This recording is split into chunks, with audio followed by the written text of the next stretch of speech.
Jerry Cooper lives a busy life. She checks her email messages at work just like anyone else and keeps a hectic schedule on any given typical day. Today was, coming to the office, going to the doctor, and coming here and doing computer work and, writing up case notes and things on clients that you've seen. Tomorrow, however, I go to Midwest City and then Oklahoma City. Last Friday, I went to Eufaula. This coming Saturday, I'm going to bowling and to the baseball game. And she does all this despite her disabilities. Cooper is blind. She's also deaf without her hearing aids. But she says her mother taught her to be independent from an early age, and she likes it that way. I like doing things for myself. I don't like having to wait until you can read my mail for me, or having to wait,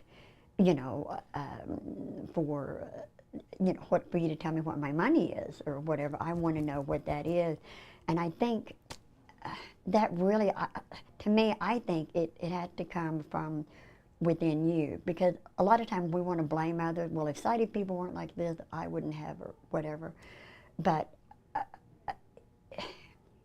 you're your worst enemy or your best friend. You're either going to help yourself succeed or you're going to help yourself, stumble. And that's the message she wants to give others who are also deafblind.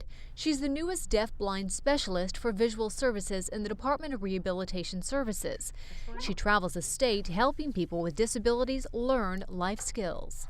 I teach different things because there is a little bit of difference.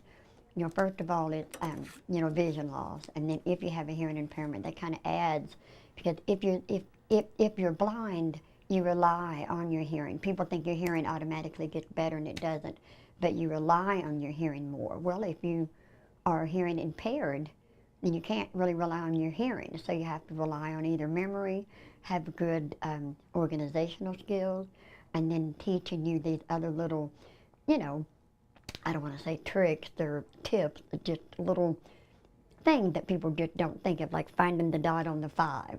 Or the metal spoon kind of vibrating for you to know that the water is boiling. There's like vibrating timers, and there are other things that are out there that we can add to if someone is still having difficulty learning how to be independent in their home. And for those who come to her, she has classrooms that are set up like home settings, such as a kitchen, to learn basic cooking skills like boiling water. If I were doing that, like you would show them, like fill it up with water, and again we tell them not to turn the burner on, so you're feeling, where the burner is, and you're putting the pot on it, and then you'll go back and turn it on, and then if they couldn't hear, then they could just touch, the top of the spoon that way, and you'll feel it vibrate. The whole goal of the program is to get people employed, and part of that is learning how to be independent in your own home. Cooper says there are variations in the severity of deafblind disabilities, and they want people to know the services are available to anyone who needs help. In Tulsa, I'm Angela Rosecrans, the Oklahoma News Report.